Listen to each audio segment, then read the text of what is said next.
My mentor's daughter called me some orphan with daddy issues while I talked about how much her father meant to me. When I tried to leave, her brother grabbed my arm and said, "You're not walking away from this." I yanked free. That was 2 months ago. This morning, they were standing outside my office, pale and shaking. My bio father vanished when I was 11. I wish I could say he died. At least then I'd have a grave to scream at. Instead, he left for cigarettes and never came back. Before that, his love came in the form of cracked knuckles and slurred apologies. I grew up believing that men who raised you also broke you. So when I turned 19 and landed a job at this logistics company just outside of Pittsburgh, I wasn't looking for anything but a paycheck. I started as an assistant, answering phones, running coffee, and swallowing my pride every time someone treated me like furniture. And then there was Dale, the CEO, gruff and gray-haired. He didn't smile much, but he saw me. The first time he stayed late, I was the only assistant still in the office. He asked me to proofread a proposal a member of his team had sent him. I stayed until midnight fixing the grammar and ended up rewriting most of it. The next day, he called me into his office and asked if I'd ever considered going into management. I told him I didn't think people like me made it that far. He just chuckled and said, "They will now." A year later, when I told him I never learned how to drive because my dad never taught me, he cleared his Saturday and took me to a parking lot. When I failed the test, he said, "Failure just means you're still learning." When I passed it, he handed me his old car. "Consider it a promotion." I cried. And when I did, he hugged me. It wasn't weird. It wasn't creepy. It was warm. It was fatherly. Over the next 10 years, Dale became a real father figure to me. He taught me everything I wanted to learn. The one thing that always lingered, though, was his family. He never talked about them much, except to say, I wasn't the best dad, but people change. When I pressed, he'd wave me off. "They're better off without me. You're my second chance." Still, I wanted them to like me. I knew about his estranged daughters, 3 of them, and his son who apparently wouldn't even return his calls. So I sent them birthday cards from the office every year. When I heard one of them had a baby, I shipped a care package on Dale's behalf. I always hoped if I showed them I wasn't the enemy, they might soften. I even asked Dale once, "Do they know about me?" He gave me a tired smile. "They will, one day, when the time's right." He said he was working on a new will, that he was putting my name on the business. "You've earned it," he told me. "This company wouldn't be what it is without you. You're the daughter I got right." 2 weeks later, Dale collapsed in his kitchen from a massive stroke. He never regained consciousness. When the news hit the office, I didn't cry. I couldn't cry. I handled everything. I organized the files, managed the PR statement, fielded calls from worried clients. I even arranged the memorial service, because no one else did. His family didn't even show up until the day of the funeral. When I saw them, I froze. I recognized them from the photos on his desk, the ones he kept tucked away in the back corner. I approached them slowly, like an overeager kid meeting the cool older siblings. "Hi," I said.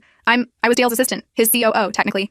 You helped yourself," his oldest daughter snapped. "We know who you are." I flinched. I just wanted to pay my respects. I loved him. "You worked for him," she said, voice cold. "Let's not pretend it was more than that." Another sister chimed in. "He abandoned us. Do you know what that's like?" I wanted to say yes. I wanted to scream that I do, but they didn't care. "I sent you gifts," I whispered. "Cards. I tried. We didn't ask for them." The son stepped forward. "You're not family. You're the reason we never got a second chance, because he gave it to you." I left the church and collapsed in Dale's car, the one he gave me, the one with the cracked leather seat and the pine tree air freshener still dangling. I sobbed like I hadn't since I was a child. 2 weeks after the funeral, the board held a meeting. They told me Dale had never finalized the paperwork, that the company, his shares, his authority, belonged to the family now, and the family had decided to let me go. No hard feelings. I cleared my desk in silence, took the photo of me and Dale at our first conference, walked out of that building and never looked back. I thought I'd shatter. I thought losing him, them, the company, everything would break me, but it didn't, because I had something no one could take, his belief in me, and all the knowledge he gave me. 3 months later, I launched my own logistics firm. I poached 2 of Dale's top clients, both of whom said they only ever stayed because of me. I hired a team of underdogs, single moms, first-gen college grads, wrongfully convicted felons, people no one else would give a shot to. People like me. One of them, a 22-year-old coder named Joy, reminded me so much of myself it hurt. One day she stayed late to triple-check a report and apologized for being annoying. I looked her dead in the eyes and said, "No one who cares this much is ever annoying. You're going to run this place someday." Last week, I got an envelope in the mail. No return address. Inside was a copy of Dale's first draft will, unsigned, but real. It had my name listed under successor. They took the company. They erased me from the story, but I built a new one from scratch, with everything he gave me. And I'm not done yet. I can't tell you what I did to his family here. The full story is on my channel and linked below. My company, Phoenix Logistics,